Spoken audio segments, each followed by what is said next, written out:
I was only 9 at the time, and we had just moved to a better location. Our apartment was on the 6th floor and was the last one on the landing. It was the furthest you could go from the entrance of the building and was fairly secluded. The staircase was also completely indoors, with 4 apartments to a floor. One day, I came home from school around 2 p.m. My parents weren't due back for at least another 3 hours, and I set about doing my usual homework, watching TV, and emptying out the fridge. It was around the time that I settled down for an episode of Babylon 5 that I heard the front doorbell ring.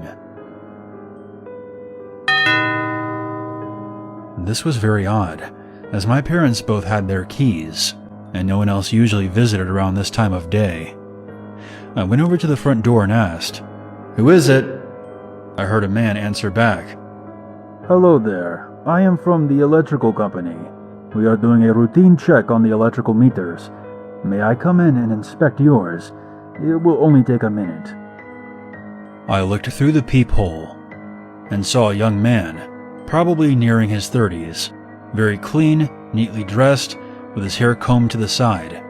He held a clipboard in his hand with some papers attached. I was about to twist open the lock when something caught my eye. Because of the fisheye view I had on the landing, I could also see a little extra to the sides, on my left and the man's right. I saw a light bouncing from what looked like a sharp metal object.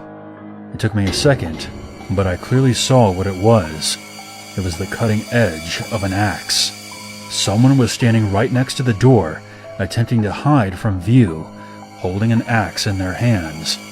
At this point, my memory gets blurry. I remember stepping away from the door and creeping into my room, which was the furthest in the hallway. I closed my door and didn't come back out until my parents got back. The bell kept ringing for a few more minutes, and then it finally fell silent. I never told anyone about it until now. So these were my stories, and I think there's always something important to learn from encounters like this.